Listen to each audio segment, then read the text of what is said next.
कर्नाटक के मुख्यमंत्री सिद्धारमैया अब फंस गए हैं। कर्नाटक का मैसूर शहरी विकास प्राधिकरण यानी मुडा भूमि घोटाला अब चर्चाओं में आ गया है, क्योंकि कर्नाटक उच्च न्यायालय ने मुख्यमंत्री सिद्धारमैया की उस याचिका को रद्द कर दिया जिसमें उन्होंने राज्यपाल के आदेश को चुनौती दी थी। अब कर्नाटक के राज्यपाल ने, आपको याद होगा कि 17 अगस्त को मुडा भूमि घोटाले में मुख्यमंत्री के खिलाफ मुकदमा चलाने को लेकर मंजूरी दे दी थी। अब उच्च न्यायालय के फैसले के बाद मुख्यमंत्री की मुश्किलें बढ़ सकती हैं। उधर मुख्यमंत्री लगातार सारे आरोपों को झूठा बता रहे हैं। तमाम घटनाक्रम के बीच आइए जानते हैं कि आखिर मुडा भूमि घोटाला क्या है, तो इस मामले में किस पर और क्या आरोप लगे हैं और इस मामले की शुरुआत आखिर कैसे हुई, राज्यपाल की तरफ से इस मामले में अभी तक क्या कार्रवाई की गई और अदालत में इस मामले में क्या हो रहा है, विपक्ष क्या आरोप लगा रहा है और कर्नाटक के सीएम आरोपों पर क्या कह रहे हैं, सफाई क्या दे रहे हैं। हाईकोर्ट से लगे झटके के बाद सिद्धारमैया के पास क्या कोई विकल्प है? तो सबसे पहले आइए जान लीजिए कि मुडा है क्या। मैसूर शहरी विकास प्राधिकरण या मुडा कर्नाटक की एक राज्य स्तरीय विकास एजेंसी है जिसका गठन 1988 मई में किया गया था। मुडा का काम शहरी विकास को बढ़ावा देना, गुणवत्तापूर्ण शहरी बुनियादी ढांचे को उपलब्ध कराना, किफायती आवास उपलब्ध कराना, आवास आदि का निर्माण करना है। और कथित मुडा भूमि घोटाला क्या है, अगर ये सवाल आपके दिमाग में कौंध रहा है तो आपको बता दें, मुडा शहरी विकास के दौरान अपनी जमीन खोने वाले लोगों के लिए एक योजना लेकर आई थी। 50-50 नाम के इस योजना में जमीन खोने वाले लोग विकसित भूमि के 50% के हकदार होते थे। ये योजना 2009 में पहली बार लागू की गई थी, जिसे 2020 में उस वक्त की बीजेपी सरकार ने बंद कर दिया था। अब सरकार द्वारा योजना को बंद करने के बाद भी मुडा ने 50-50 योजना के तहत जमीनों का अधिग्रहण और आवंटन जारी रखा। सारा विवाद इसी से जुड़ा हुआ है।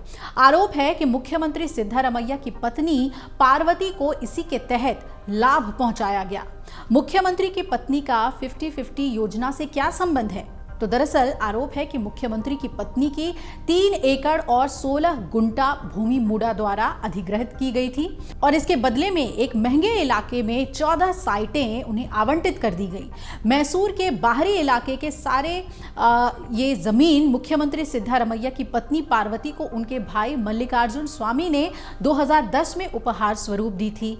अब आरोप यह है कि मुडा ने इस जमीन का अधिग्रहण किए बिना ही देवनूर तृतीय चरण की योजना विकसित कर दी। मुआवजे के लिए मुख्यमंत्री की पत्नी पार्वती ने आवेदन किया, जिसके आधार पर मुडा ने विजयनगर 3 और 4 फेज में 14 साइटें उन्हें आवंटित की। ये आवंटन राज्य सरकार की 50-50 अनुपात योजना के तहत कुल 38,284 वर्ग फीट का था। जिन 14 साइटों का आवंटन मुख्यमंत्री की पत्नी के नाम पर हुआ, उसी में घोटाले के आरोप लग रहे हैं। अब विपक्ष का कहना है कि पार्वती को मुडा द्वारा इन साइटों के आवंटन में अनियमितता बरती गई है।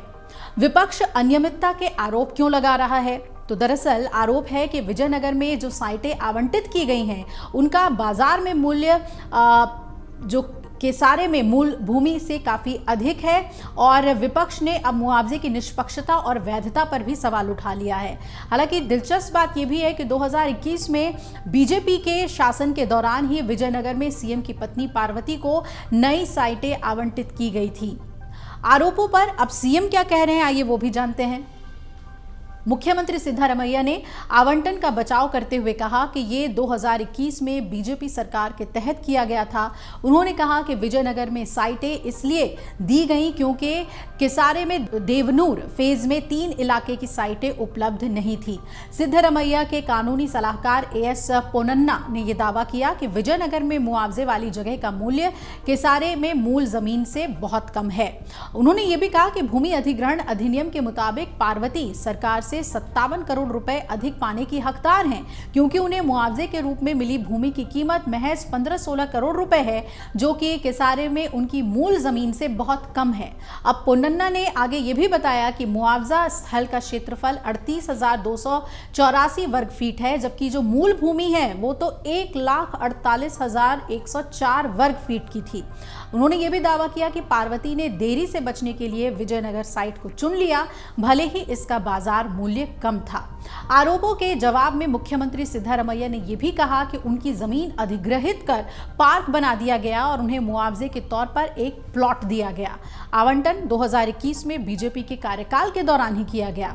सिद्धारमैया ये भी कह रहे हैं कि अगर उन्हें लगता है कि ये कानून के खिलाफ है तो उन्हें बताना चाहिए कि ये कैसे सही है। अगर जमीन की कीमत 62 करोड़ रुपए है तो उन्हें प्लॉट वापस ले लेना चाहिए और हमें उसी के मुताबिक मुआवजा देना चाहिए। 17 अगस्त को राज्यपाल ने सीएम के खिलाफ मुडा मामले में मुकदमा चलाने की मंजूरी दी थी। राज्यपाल थावरचंद गहलोत ने अपने आदेश में मंत्रिमंडल की मुकदमा न चलाने वाली सलाह को अस्वीकार कर दिया था। राज्यपाल ने आदेश में कहा कि मुख्यमंत्री पर जो आरोप लगाए गए हैं उसकी जांच करने के लिए समिति बनाने के लिए सक्षम नहीं है। राज्यपाल ने अपने आदेश में आगे ये भी उल्लेख किया कि उन्होंने याचिकाओं में आरोपों के समर्थन में सामग्री के साथ याचिका का अध्ययन किया है, जो फैक्ट्स हैं उसे देखा है।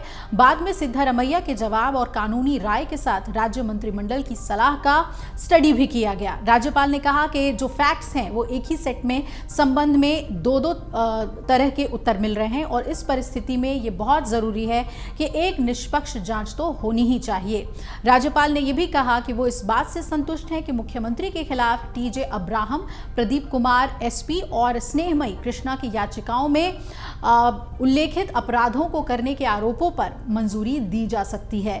राज्यपाल ने मुख्यमंत्री के खिलाफ भ्रष्टाचार निवारण अधिनियम 1988 की धारा 17A और भारतीय नागरिक सुरक्षा संहिता 2023 की धारा 218 के तहत याचिकाओं में उल्लेखित कथित अपराधों में शामिल होने के आरोपों की वजह से मंजूरी दे दी इस केस को कि इसमें जांच होनी चाहिए। हालांकि मुख्यमंत्री सिद्धारमैया ने राज्यपाल द्वारा दी गई इस मंजूरी को कर्नाटक हाईकोर्ट में चुनौती दी थी और न्यायालय ने 12 सितंबर को मुख्यमंत्री सिद्धारमैया द्वारा दायर याचिका पर अपना आदेश सुरक्षित रख लिया था। मैराथन सुनवाई के बाद न्यायमूर्ति एम नागप्रसन्ना के मामले को फैसले के लिए सुरक्षित रखा था और आज कर्नाटक के मुख्यमंत्री सिद्धारमैया को हाईकोर्ट ने झटका दे दिया। न्यायालय ने सिद्धारमैया की याचिका खारिज कर दी, जिसमें उन्होंने राज्यपाल द्वारा दी गई मंजूरी को रद्द करने की मांग की थी। यानी कि अब सीएम सिद्धारमैया के खिलाफ मुकदमा चलाया जा सकता है। हालांकि सिद्धारमैया इस फैसले के खिलाफ उच्चतम न्यायालय यानी कि सुप्रीम कोर्ट का रुख कर सकते हैं। राज्य सरकार ने अभी तक इस मामले में क्या कदम उठाया है वो भी आपको बताते चले। जुलाई के मध्य में ही राज्य सरकार ने मुडा द्वारा जमीन के आवंटन में कथित अनियमितताओं की जांच के लिए एक सदस्यीय न्यायिक आयोग का गठन किया था और ये न्यायिक आयोग कर्नाटक उच्च न्यायालय के पूर्व न्यायाधीश PN देसाई की अध्यक्षता में बनाया गया था। आयोग को अपनी जांच पूरी करने और सरकार को रिपोर्ट सौंपने के लिए 6 महीने का समय दिया गया है। लेकिन अब सीएम सिद्धारमैया की मुश्किलें तो बढ़ गई हैं। देखना है कि सीएम किस तरीके से अपने आप को बचाते हैं इस मामले में, सुप्रीम कोर्ट में क्या तथ्य रखते हैं और क्या सुप्रीम कोर्ट से भी उन्हें राहत मिलती है या नहीं। अगर आप ये वीडियो YouTube पर देख रहे हैं तो हमारे चैनल को सब्सक्राइब करें और बेल आइकन को दबाना ना भूलें। अगर आप Facebook पर ये वीडियो देख रहे हैं तो हमारे पेज को लाइक करें।